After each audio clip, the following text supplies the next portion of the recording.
A história dos reis na Bíblia é muito interessante, didática e Deus usa para nos falar muito.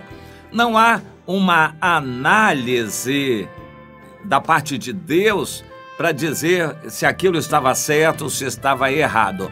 Nós temos que, pelo Espírito de Deus, ler a Bíblia e tirar conclusões.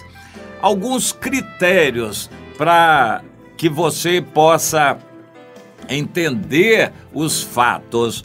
Os fatos são narrados, as crônicas, as histórias, o resumo das histórias dos reis, isso está registrado na Bíblia.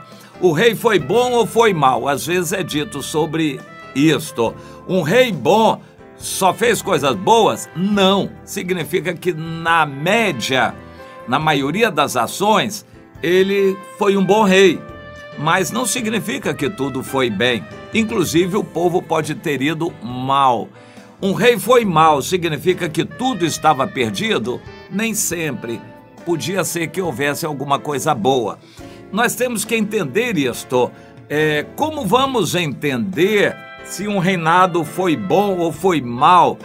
Os frutos, os resultados, as bênçãos de Deus no Antigo Testamento eram decorrentes diretamente da atitude dos reis. Interessante, os governantes representam o seu povo e o povo tem os governantes que merecem, que os representam diante de Deus, pelo menos é assim. Deus zela para que sejam eleitos aqueles que melhor representam o povo. Deus quer castigar ou presentear um governante bom porque ele está representando os anseios de um povo. Mas quando o povo vai mal, merece um governante mau.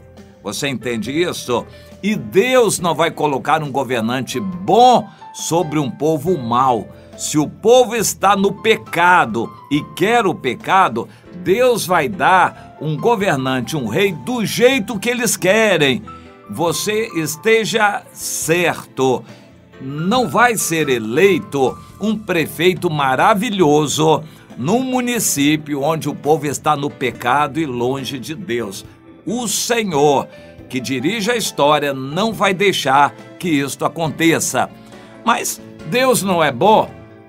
Mas ele é justo, ele vai agir nas eleições pela justiça. Entenda isto. Individualmente, ele vai querer a salvação das pessoas, porque ele é bom. Mas, como justo que ele é, ele não vai deixar que um município onde o povo está no pecado, longe de Deus, tenha um governante bom, honesto, direito, porque aquele povo não quer. E porque o povo merece um governante como eles. O que nós vemos é que um governante mau oprime o próprio povo mau que o elegeu. É farinha do mesmo saco. O mal contra o mal. É terrível isto, mas é a justiça que pede isto. Seria injusto um governante bom querer consertar um povo mau que não quer ser consertado. Entende isto? Bom, eu quero fazer referência ao último rei mencionado em 1 Reis. O 1 Reis termina com o Josafá e o Acasias. Foram contemporâneos. Acasias foi rei em Israel e era filho de Acabe e é classificado como um rei mau, que fez o que era mal, serviu a Baal e o adorou, porque o pai dele era mau, o Acabe, e a mãe, pior ainda, que era a Jezabel.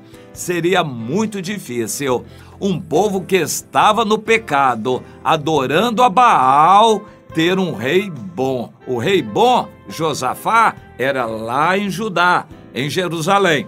Em Israel, Samaria, o rei Acabe morreu. Quem reinou foi o filho dele, Acasias, igual a ele.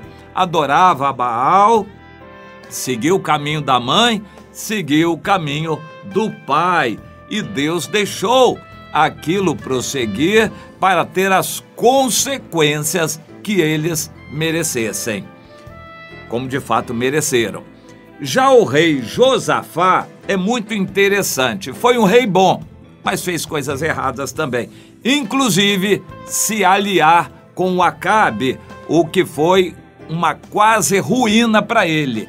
Você se lembra do profeta Micaías, daqueles 400 profetas que profetizaram, igual nas igrejas hoje. Profetizaram que o Acabe fosse para a guerra e que o Josafá fosse com ele, porque Deus daria vitória naquela guerra. O Micaías desdisse tudo isto, porque disse que não seria assim, não haveria vitória, o povo seria derrotado, o rei morreria. E espertamente o Acabe se disfarçou para que parecesse ao inimigo que o rei era Josafá. Mas Deus fez as coisas acontecerem e os inimigos reconheceram que o Josafá não era o rei Acabe e se desviaram dele. Mas o próprio rei Acabe, por coincidência, que para Deus não existe essa coincidência, foi atingido por uma flecha por trás e morreu, cumprindo a profecia de Micaías, que era o único profeta de Deus ali entre eles, porque ele era contemporâneo de Elias. Então a gente não sabe se o profeta Elias ainda estava vivo, eles eram contemporâneos.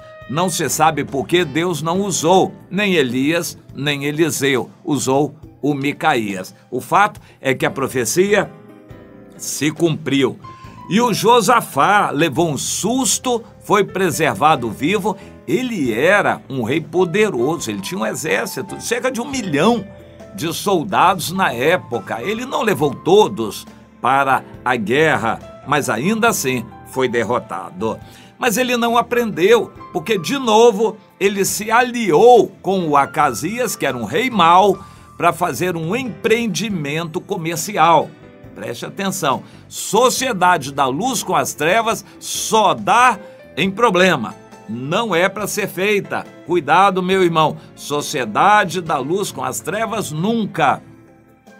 União do crente com o incrédulo, nada disto. Julgo desigual, não é de Deus. E aqui é mais um exemplo. O Josafá fez uma sociedade com o rei Acasias para construírem navios que fossem fazer comércio. Os navios se quebraram no próprio porto, porque Deus não quis que aquele empreendimento fosse avante.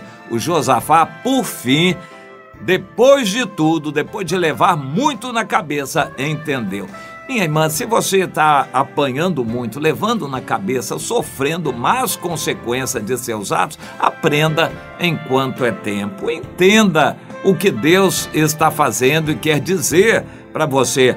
Não seja como Josafá, um rei bom que teve que levar muito na cabeça para entender que não tem sociedade da luz com as trevas. Pense nisto, meu irmão, pense nisto, minha irmã.